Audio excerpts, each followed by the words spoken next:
Buenos días, esto es Construcciones 3A y hoy hablamos de teoría de los componentes y criterios para racionalizar el diseño del componente estructura.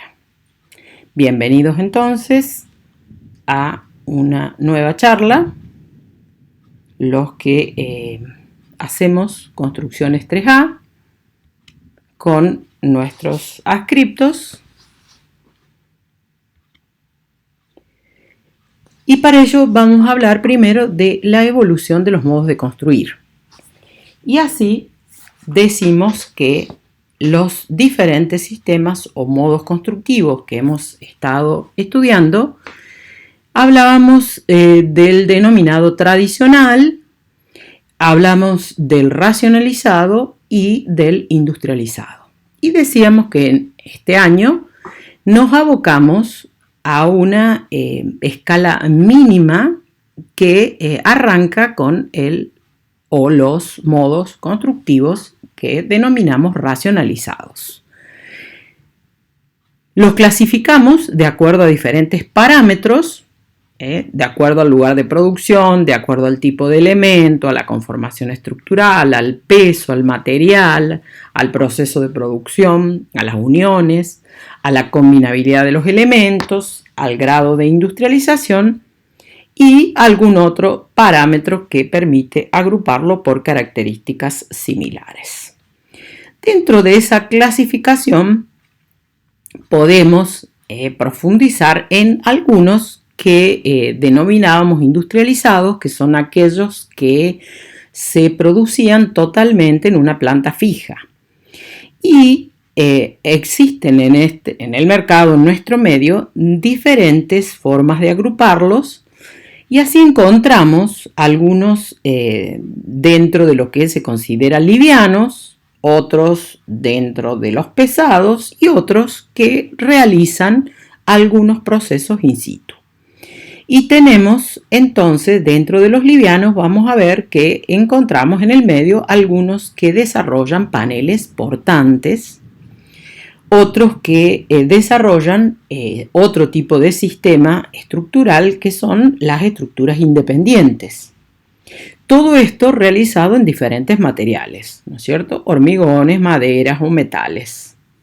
Los pesados, en general, lo que hemos visto son los tridimensionales, es decir, aquellos que producían o elaboraban la totalidad de los componentes que conformaban el volumen arquitectónico o la caja, digamos, que materializaba el espacio. Otra forma son los grandes paneles. Y decíamos que aquellos que producen algunos elementos in situ, que llamamos racionalizados, básicamente emplean encofrados que se industrializan, es decir, encofrados modulados que conseguimos en el mercado y que nos permiten ir elaborando distintos elementos en el sitio donde va a quedar emplazada nuestra obra. También podemos realizar nuestra obra con algunos elementos prefabricados, como pueden ser partes de la estructura, como vigas, columnas, placas, o podemos ejecutarlo con aquellos que se conforman los distintos elementos con una combinación de mallas, algunas capas aislantes y luego el vertido o el gunitado o la distribución del mortero sobre estas mallas. Y acá tenemos algunos de estos ejemplos, tridimensional pesado, lo que se llamaba el MOA o módulo habitacional, que se produjeron en Córdoba en algún momento, digamos, de nuestra historia. Se realizaron algunos conjuntos de vivienda con este modo constructivo. Grandes paneles pesados que tenían un marco o un elemento de borde de hormigón armado que contenía mampostería y que se moldeaban en fábrica o en algunos casos a pie de obra, en obrador, y luego se izaban y montaban en obra. Otros grandes paneles pesados que se producían de otra manera, es decir, con una estructura interior, una armadura, un alma de poliestireno expandido que confería características de aislación, y luego el vertido de una capa de hormigón hacia ambos lados de estos paneles. También decíamos que podemos industrializar estos modos en aquellos sistemas denominados livianos, que tenemos estos paneles que se conforman por una serie de elementos de madera que van armando la estructura del panel. Estos paneles son portantes para un nivel y hasta 2 niveles, considerando ciertas particularidades. Y por otro lado, aquellos que decíamos que se ejecutan in situ, es decir, una estructura interior, una doble malla interior que alberga una aislación, y luego el gunitado o la proyección de los morteros de terminación y de conformación de esos paneles en el sitio. Otra forma son con paneles livianos, pero realizados con acero o con elementos perfilería de aluminio, que se van combinando y que en algunos casos resuelven la totalidad de los componentes y que podemos clasificarlos como tridimensional liviano.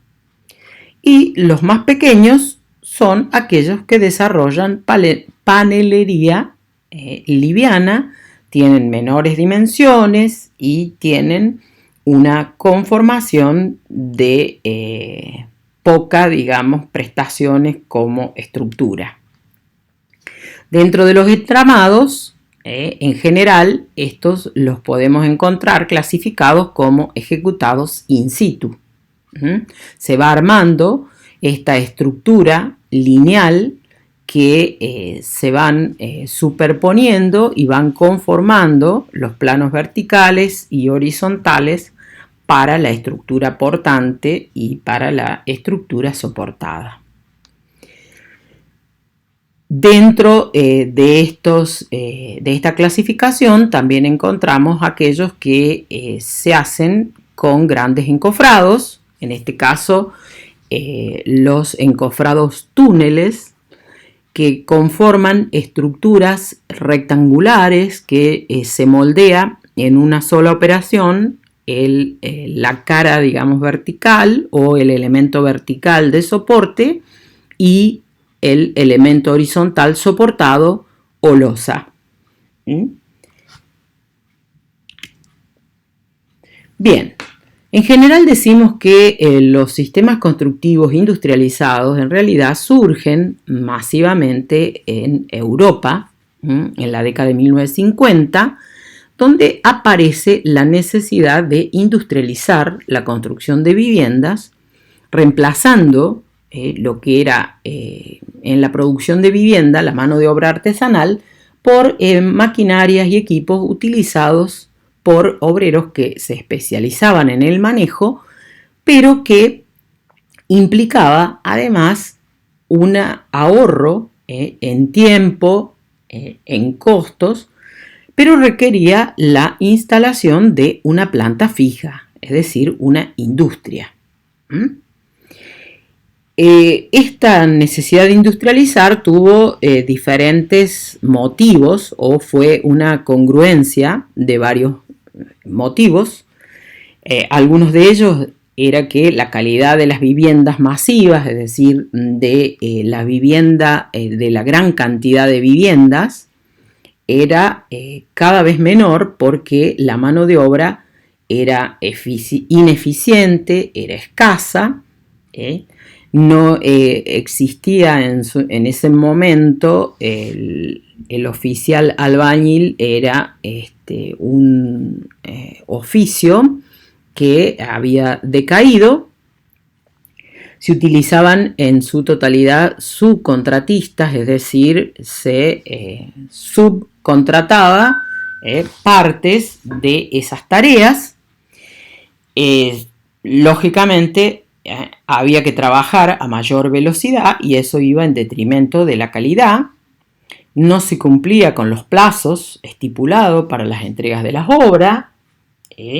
Cada vez era mayor el número de accidentes laborales porque no se podía controlar la gran cantidad de obra, la producción masiva de esta obra empezaba a tener errores que eran incontrolables. La calidad, como decíamos antes, entonces debía ser controlada, se debía recuperar esa calidad a través de procesos industrializados, en los cuales se verificaba cada una de las etapas que requerían para realizar partes o la totalidad de estos modos constructivos. El hecho de industrializar la producción de estos elementos constructivos permitía trabajar bajo ciertas normas, es decir, bajo ciertas pautas o acuerdos que establecían una calidad mínima para cada uno de los productos que se elaboraban. La industrialización, entonces, requiere de ingeniería, es decir, ingeniería en cuanto a que hace falta especialización de la mano de obra en cada una de las tareas, hace falta que cada una de las tareas que comienza a ser repetitivas tenga un control de la misma, tenga una elaboración de un primer elemento en el cual se verifique que se cumplen las totalidades de los parámetros establecidos por normas, es decir, se realice un prototipo, el primero que vamos a elaborar, en el cual se van a verificar esos parámetros establecidos por norma, se van a corregir y luego recién se va a comenzar a producirlos en cantidad o en serie, de manera repetitiva. Se reducen los imprevistos porque cada una de las etapas tiene un control de calidad, una verificación y un proceso de retroalimentación, es decir, de corrección de los errores antes de la producción de los elementos. Se evita lógicamente el trabajo en negro porque está todo, sistematizado. Y de esta manera, rápidamente llegamos a los procesos industriales actuales que conocemos. Nosotros debemos entonces sistematizar el estudio de estos modos constructivos y ya los definimos anteriormente cuáles eran los tradicionales y cuáles eran los no tradicionales o no convencionales, que son los que vamos a desarrollar. En nuestro país existe un organismo que es la Secretaría de Vivienda que certifica la aptitud técnica de estos modos constructivos que nosotros proponemos o que determinadas empresas proponen y que antes de ser lanzados, en el mercado o puestos a comercializarse, necesitan contar con este certificado de aptitud técnica, este CAT, que significa la verificación o el control de parte de un organismo del Estado de que estos sistemas o estos modos que se van a comercializar de manera particular cumplan con un mínimo de condiciones que en definitiva van a ser luego verificadas con el confort de los usuarios para el desarrollo de las actividades que necesita realizar. Asimismo, no solo el confort, sino también cuestiones de seguridad, como son la aptitud frente a esfuerzos de determinados materiales, la capacidad higroscópica de los mismos, la resistencia a la rotura, a los distintos esfuerzos, etc. En esta sistematización, entonces, aparece lo que los teóricos llaman, en definitiva, la teoría de los componentes. Es decir, considerar, como mencionábamos anteriormente en otros encuentros que hemos tenido, que la obra de arquitectura es un sistema constructivo.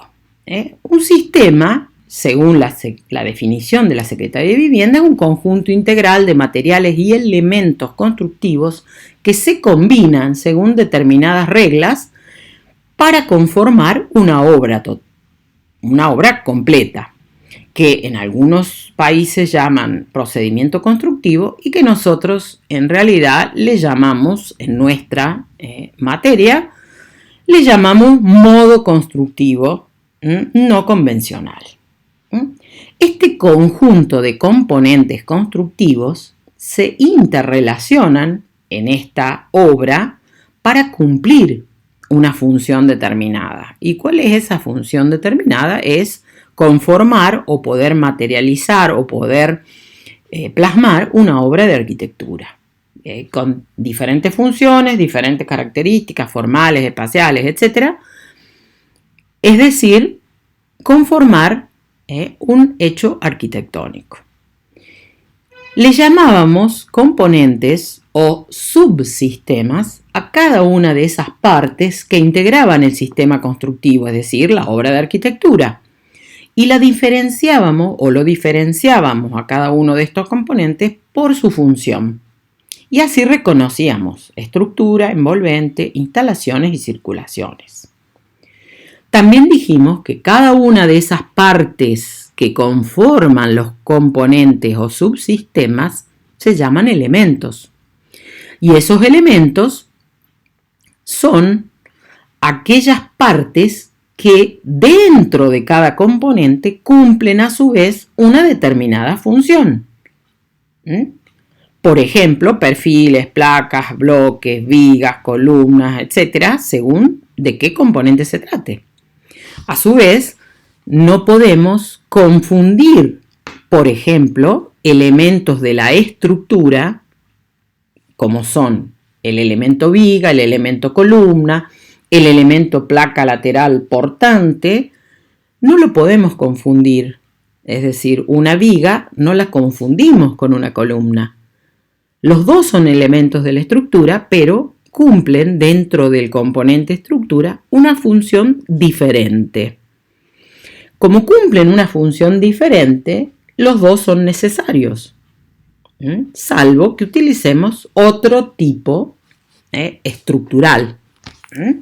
Que no utilicemos un tipo estructural denominado independiente o diferenciado, conformado por losa, viga, columna y su fundación, sino que la losa apoyada en una placa portante o en un muro portante o en un elemento vertical portante que en sí mismo resuelve lo que el elemento viga y el elemento columna hacen por separado. A su vez, estos elementos se integran con materiales.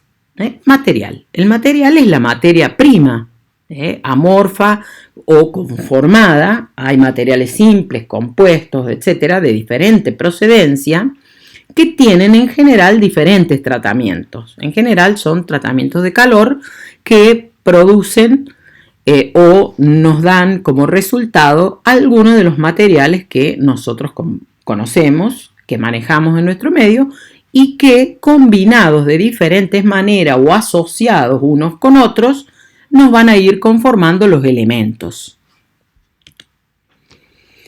Entonces, resumiendo, decimos que el sistema es la obra de arquitectura, el edificio. Los componentes, las partes que conforman ese sistema, componentes o subsistemas. La estructura, el envolvente, las instalaciones y las circulaciones. Como es un sistema y cada parte está interrelacionada y cumple una función determinada, si hablo de una obra de arquitectura, no prescindo de la estructura, no prescindo del envolvente, salvo algunas obras especiales, como por ejemplo si hablamos de un parador de ómnibus, y bueno, un parador de ómnibus al aire libre, un semicubierto, digamos. Entonces, ahí, bueno, posiblemente las instalaciones que encontremos ahí sean solamente de iluminación, pero sí vamos a encontrar algunos elementos de estructura, de envolvente, circulaciones, tal vez nada. Entonces, dependiendo del tipo de obra, de la función, tendremos que alguno de estos componentes tiene mayor fuerza o mayor peso que los otros. En el caso de los elementos, por ejemplo, hoy que vamos a desarrollar algunas partes de la estructura, dentro de los elementos de la estructura encontramos lo que llamamos el elemento horizontal soportado o soportada, que son las losas, con sus diferentes conformaciones. Las losas vía húmeda o la losa de placa o de paneles o entramados. La estructura vertical, que puede estar formada por pórticos, vigas, columnas, por tabiques, ya sea macizos o entramados de diferentes materiales, y su sistema de apoyo o fundaciones, según también el tipo estructural adoptado. Y como materiales podemos resolver hormigón armado en maderas, metal, plástico, textiles, gomas, membranas, láminas, etc. Entonces, esta definición de sistemas, componentes, elementos y materiales lo podemos graficar en este esquema donde el sistema, la arquitectura, es la convergencia de todos estos diferentes sectores o partes de esta trama. Luego tenemos en un anillo exterior al sistema, tenemos los subsistemas o componentes. Luego dentro de cada componente tenemos los elementos y luego en el anillo más perimetral, más externo y con menor, magnitud, tenemos la célula o la unidad primaria, que sería el material. En cada una de las obras que nosotros analicemos o desarrollemos, tenemos que tener presente esta teoría de los componentes. Si nosotros estudiamos los modos constructivos en obras ya ejecutadas, vamos a tratar de entender o interpretar a dónde están cada uno de esos componentes y qué elementos lo integran. En este esquema vemos una estructura portante tridimensional elaborada con entramados de madera. Una serie de elementos en vertical y en horizontal que se van vinculando de una determinada manera y que conforman planos resistentes. Tanto para lo que llamábamos genéricamente techo, que es la estructura superior, este entramado, y la estructura inferior de piso, entonces conforman una estructura tridimensional.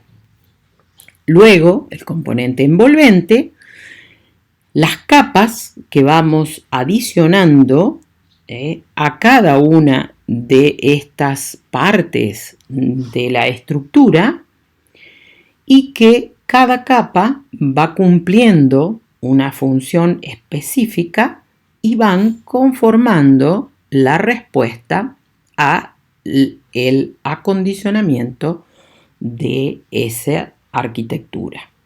En este caso lo podemos llamar como, o lo van a encontrar acá detallado como cerramientos. En realidad, el cerramiento total de cada una de esas envolventes queda materializado por la suma de una barrera cortavapor, una aislación térmica, una capa exterior de terminación y una capa interior de terminación. Eso conformarían la totalidad del envolvente vertical en este caso. Lo mismo sucede con la envolvente superior, con la envolvente inferior, etc. ¿Cómo vamos a mostrar entonces, al igual que mostrábamos en la axonométrica anterior, de esta manera vamos a ir mostrando los elementos que vamos a diseñar? En esta primera etapa nos vamos a abocar al diseño del componente estructura y vamos a pensar los diferentes elementos que vamos a emplear, los diferentes materiales, cómo los vamos a combinar para ir logrando nuestro edificio arquitectónico. Acá tenemos otra materialidad, son elementos filares metálicos, es decir, es una estructura independiente conformada por elementos metálicos.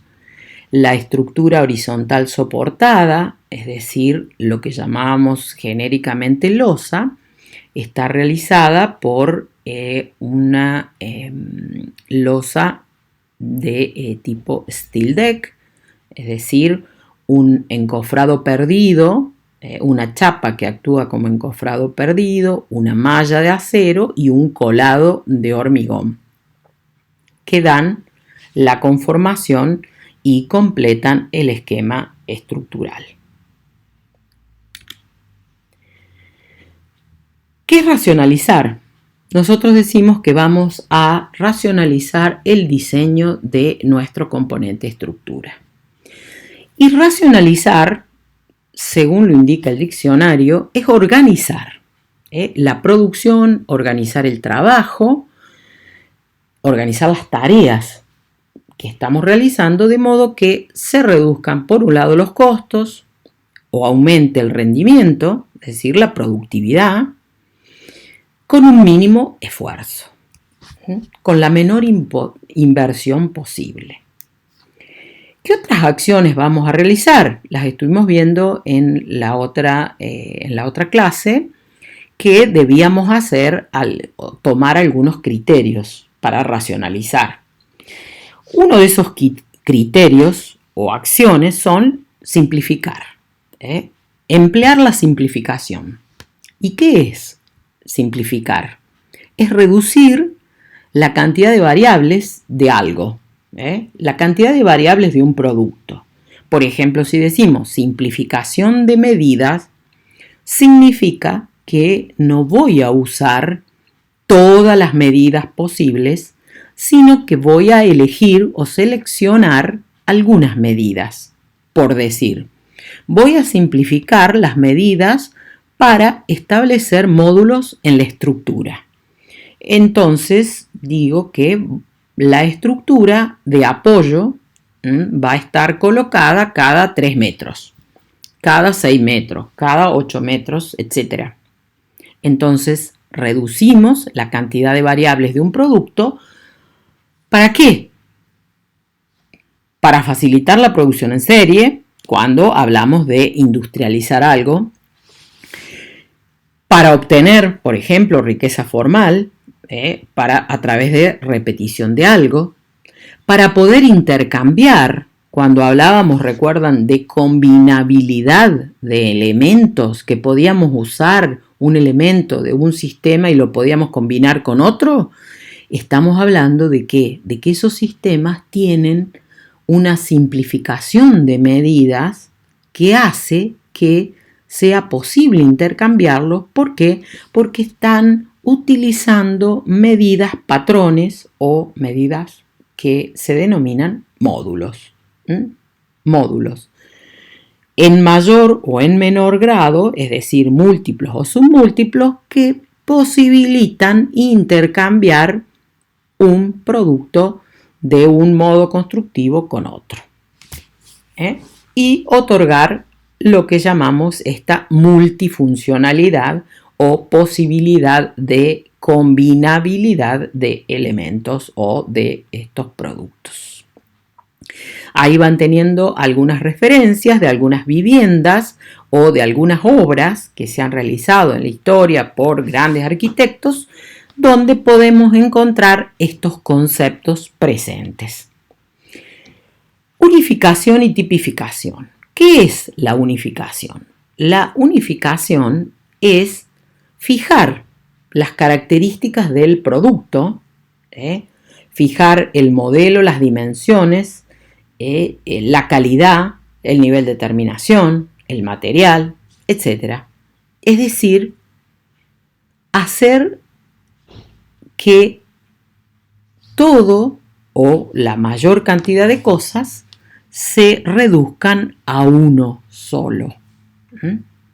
Para eso partimos de la simplificación, tratamos de unificarlo para llegar a lo que se llama la tipificación, es decir, establecer un tipo, un patrón, una norma común para lograr dentro de esa gama de alternativas que nosotros podemos desarrollar la posibilidad de que se identifiquen por su funcionamiento, por dar respuesta a estas características similares y que se puedan interrelacionar.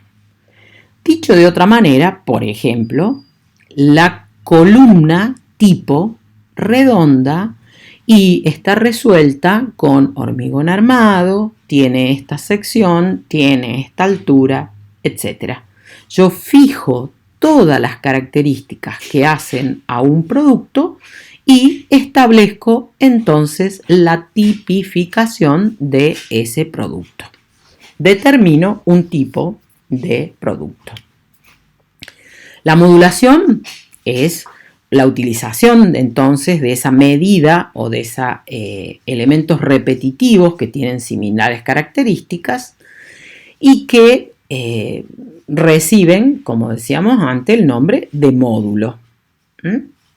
Todas esas medidas similares, cuando establezco medidas similares en las tres dimensiones posibles, estoy estableciendo un módulo, una medida patrón, una medida regla o una medida canon o norma que repetida me va a posibilitar todo lo que hablamos anteriormente. Estandarizar es fabricar un producto en serie, ¿no es cierto? Decíamos con un patrón determinado. Para poder estandarizar y producir en serie algo, primero tengo que simplificar, después tengo que unificar, después tengo que tipificar y todos esos pasos van a determinar o van a tender a la industrialización, de, en este caso, nuestro modo constructivo, que es lo que estamos hablando, ¿no es cierto?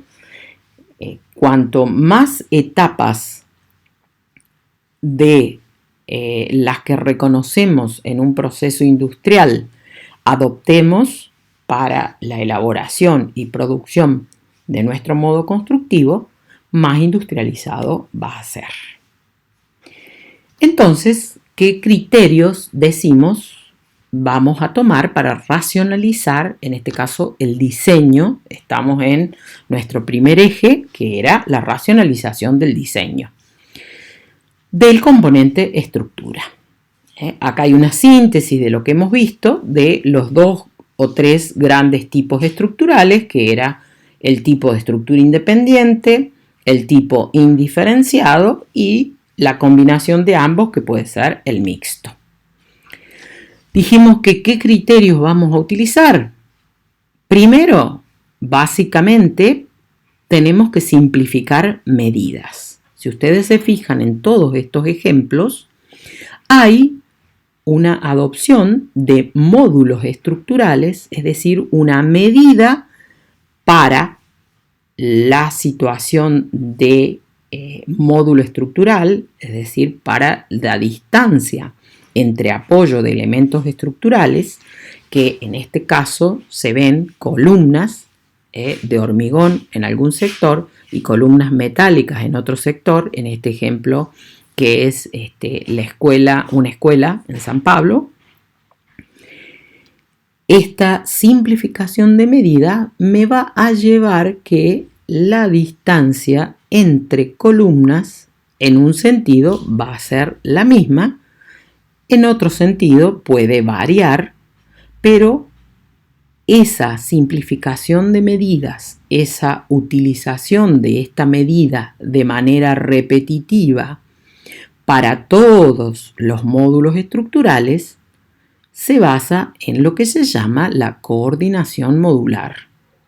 Establecer una relación entre esas medidas que la voy a repetir a través de repetir ese módulo. Con eso estoy nada más que utilizando módulos estructurales. Recuerden que el concepto de módulo estructural está referido a la distancia entre los apoyos que existe en una estructura. Unificamos los elementos, es decir, establecemos qué tipo de elemento estructural es y qué comportamiento estructural es decir, los tipificamos. ¿Recuerdan? Unificamos, tratamos de hacer una sola o reducir las variables tendiendo a que los elementos sean uno solo. En este caso tenemos unificada y, por supuesto, tipificada, lo que son las vigas, las columnas, las placas de techo, etc. Entonces, vamos a encontrar en este desarrollo que la coordinación modular, entonces, es un método, decíamos, que permite coordinar las dimensiones de las partes del edificio. Esta coordinación dimensional asegura que todos los componentes y elementos se ajusten entre sí. Es básico para poder producir algunos elementos fuera de la obra, es decir, para poder prefabricar, para poder racionalizar algunos de los componentes constructivos de la obra. Todo esto se hace a través de una serie de pasos o de procedimientos que incluyen diferentes conceptos y que son partes de una herramienta, como por ejemplo usar un módulo de referencia, tomar un módulo base, es decir, yo puedo decir el módulo base de la estructura para una escuela es 7x7, que es la dimensión de un aula o de un espacio áulico. Un módulo normal es lo que se llama un decímetro, es decir, el módulo mínimo repetitivo conocido internacionalmente, que es el módulo con el cual se dimensionan todos los elementos en el sistema europeo de producción de componentes de la construcción. Medida modular, medida nominal, etc. Medida real, medidas preferibles y preferidas, es decir, de todas las medidas que yo tengo que elegir. Y elijo en función de ¿qué? De simplificar, de evitar errores, del tamaño y dimensión comercial de los materiales con los cuales voy a ejecutar cada uno de esos componentes, etc. Y luego aparecen, como en toda industria, algunos conceptos que tienen que ver como la tolerancia, que es esa diferencia límite en medidas, esa diferencia en más o en menos, que puede tener una pieza que está elaborada en un taller o en una fábrica. Esa tolerancia que yo no puedo exceder porque si no cuando la voy a combinar con los otros elementos y me quedo sin espacio, es decir, la pieza es demasiado grande y no entra o es demasiado chica y tengo una junta muy grande. Aparece el concepto de junta, que es el espacio comprendido entre esos dos componentes que yo elaboré y que están contiguos, es decir, que están a la par o que están vinculados o relacionados en alguno de los planos que tiene nuestra obra, que es tridimensional. Y la norma, que es ese conjunto de características técnicas que fijan las cualidades del producto, ya sea en su fabricación, ya sea en sus características o condiciones de trabajo o de funcionamiento. ¿Cómo vamos entonces nosotros, decíamos, a racionalizar el diseño de nuestra estructura? Y bueno, vamos a emplear estos conceptos. Vamos a partir de simplificar medidas y coordinar modularmente esas medidas.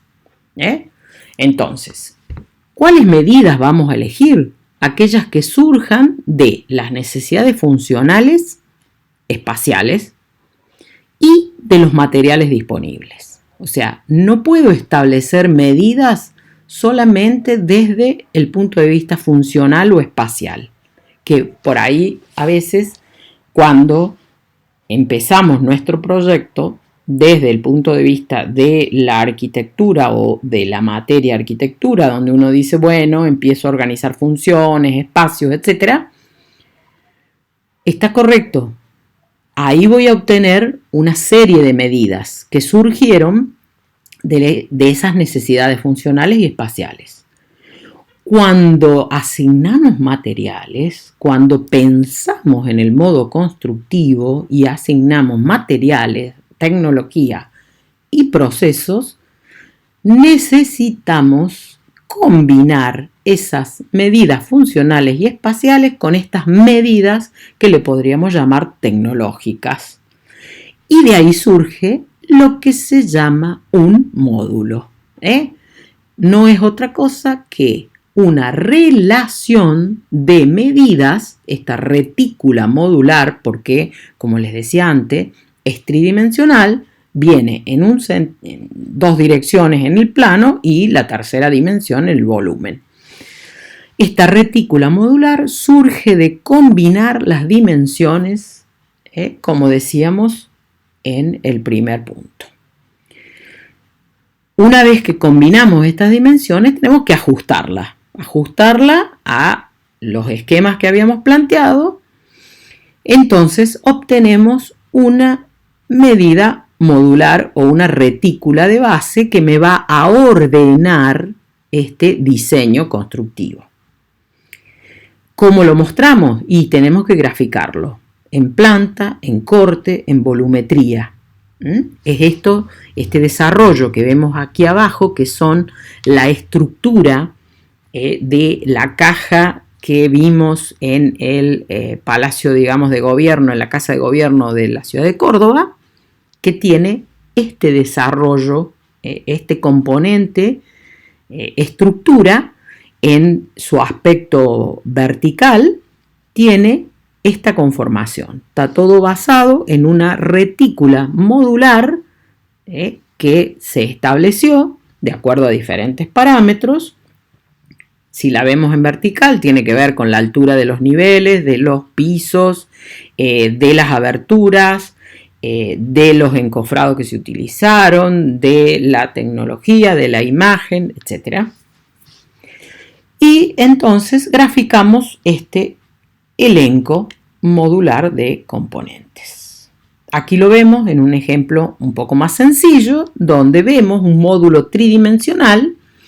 Es un cubo de 27 metros cúbicos, que ese cubo sería nuestro módulo base. Este módulo base tridimensional permite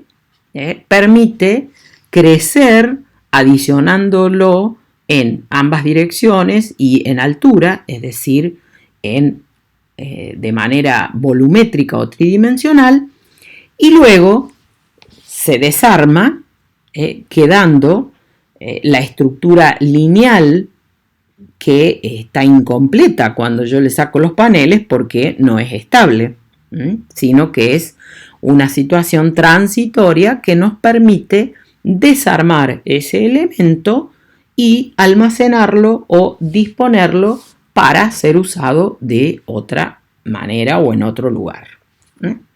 Esto a modo de arquitectura temporaria o arquitectura de emergencia o de urgencia, cuando tenemos que armar diferentes módulos para atender a diferentes eventos que luego se desarman, requieren de un traslado, un almacenaje, un traslado y una vuelta a armar o a poner en servicio en otro lugar.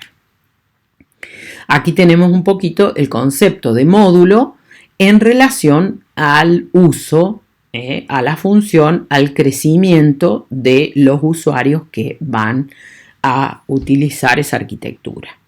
Esto está ejemplificado en planta, donde vemos que en azul tenemos dos módulos rectangulares y luego tenemos un módulo más cuadrado, naranja, que tienen indudablemente otras funciones. Entonces es lógico que tenga otra dimensión que responda a otra coordinación dimensional.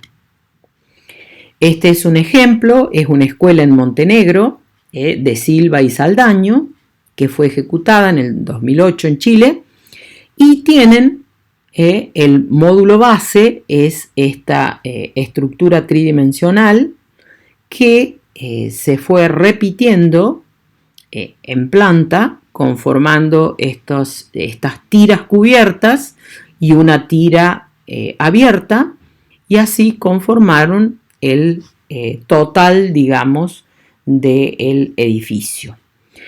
Se puede ver que en un sentido la coordinación modular de ese rectángulo corresponde, supongamos, a 6 metros, y en el otro sentido estamos hablando de 3 metros. Es decir, la medida base serían los 3 metros, que se duplica en un sentido para obtener los 6, etc. O la otra coordinación de la otra ala más pequeña, que es de otra dimensión o otra coordinación. Fíjense cómo los elementos estructurales, en este caso, son columnas compuestas por dos pilares pequeños que se van relacionando y que van armando estos soportes cerrados por esa panelería que tiene un criterio de que algunos paneles son opacos, otros son transparentes, y vamos conformando los distintos elementos del envolvente para los diferentes usos. Aquí en vertical, la estructura superior está cabreada, fíjese que está sobreelevado, entonces tenemos una estructura en el piso, y esto se conforma como una caja, si uno lo puede ver como un elemento tridimensional que funciona coordinadamente con todos sus elementos. Aquí lo vemos despiezado, estos módulos, que es el rectángulo, en realidad es un único módulo que se va intercalando, va colocando el techo o la pendiente hacia un lado o hacia el otro y va logrando esta riqueza formal, digamos. Cada uno de los elementos, si ustedes se fijan, cada uno de los elementos que arman la estructura, cada uno de los elementos que arman la envolvente, y en algún lado luego aparecerán las instalaciones. Otros ejemplos de otra arquitectura. En cada uno de estos ejemplos se puede leer cuáles son los componentes, cuáles son los elementos que integran los componentes, cómo está todo simplificado. Fíjense, las distancias entre los elementos que conforman el entramado de techo son iguales. Los módulos estructurales de esta otra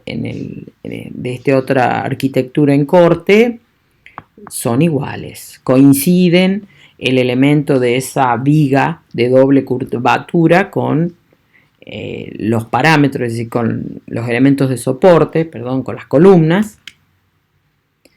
Otra arquitectura, vamos estudiando y vamos viendo los distintos elementos. Fíjense que a diferencia del anterior, cuando vemos esta axonométrica, vemos columnas y vemos vigas, y luego vemos los elementos de la envolvente separados.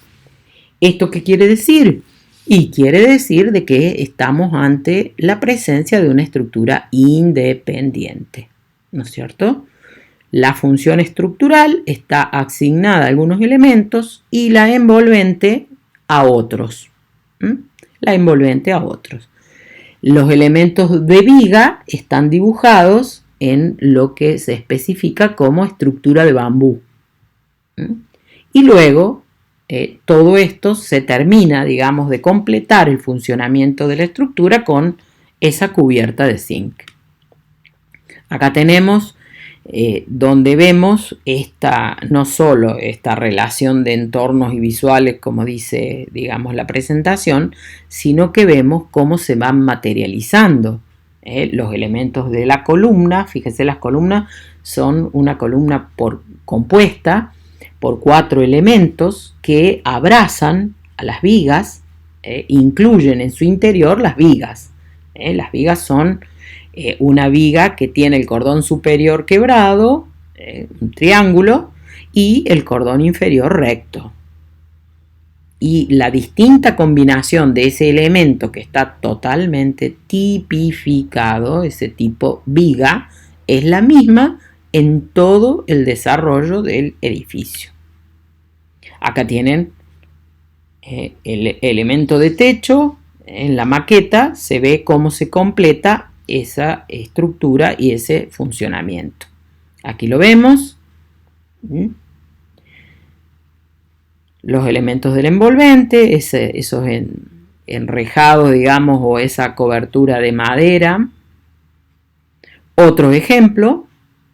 En todos, la forma más clara y más explícita de mostrar los componentes que nosotros diseñamos y cómo se relacionan cada uno con el otro componente para ver que podemos materializar una obra de arquitectura es la axonométrica o esta volumetría despiezada donde se ven cada uno de los elementos que la componen. Luego tenemos los detalles. Los detalles que son, por convención, formas de mostrar, ir aumentando el tamaño de lo que vamos dibujando, formas de mostrar esta arquitectura. En planta, es decir, un corte horizontal, donde vemos desde la estructura para arriba todas las capas, la estructura y la envolvente. El entramado de piso, esa es la estructura de piso. El detalle, el corte constructivo completo que va desde la fundación, pasando por un elemento exterior que contiene la abertura y que termina en la estructura superior de techo con los correspondientes aislantes y terminaciones, etc. Y luego los detalles. Esos detalles que se van marcando en alguna de las piezas gráficas generales y que luego se grafican con un mayor nivel de especificación en otro sector. Bien, ¿qué vamos a hacer nosotros en este reconocimiento e interpretación que venimos realizando de estos modos constructivos no convencionales? Dijimos que vamos a desarrollar propuestas en esta primera instancia del componente estructura y de todos los elementos que lo integran. ¿De qué manera? Con materialidad diversa. ¿Y qué tipo o conformación estructural? Alguna de las que hemos estado viendo y que vamos a seguir desarrollando, como son la lineal, la plana, la volumétrica, la entramada o alguna de las especiales. Y que vamos a hacer un muestreo rápido de todas las cosas que podemos resolver. Distintos tipos estructurales especiales, sí, que también son espaciales algunos, que nos permiten ir materializando nuestra propuesta arquitectónica. Vamos a ver que diferentes arquitectos, ingenieros a lo largo de la historia han resuelto estas estructuras y que han ido combinando materiales, formas, vínculos entre cada una de esas formas, entre cada uno de estos materiales, para obtener distintas conformaciones, plegados, tensados, superficies de revolución que a través de elementos o figuras geométricas que se van trasladando, van conformando diferentes tipos estructurales. Esto, como les decía, es nada más que la muestra de que prácticamente no tenemos límite para resolver lo que nosotros pensemos como diseño en esta etapa para la estructura de nuestro edificio. Vamos a ver diferentes estadios o espacios cubiertos con ciertas dimensiones que tienen alguna de estas conformaciones, como por ejemplo esta, que es una obra muy significativa a nivel mundial, la Ópera de Sydney, donde vemos la planta, vemos la estructura de techo desde arriba, conformada por todas esas láminas. Vamos a ver un proceso constructivo de cómo se moldearon esas láminas para ir obteniendo, en este caso es un trabajo práctico realizado por algún compañero de ustedes, cómo vamos mostrando los diferentes elementos de la estructura para poder resolver nuestro diseño. Y nos encontramos en breve en los talleres para empezar con estos ejercicios. Muchas gracias. Hasta la próxima.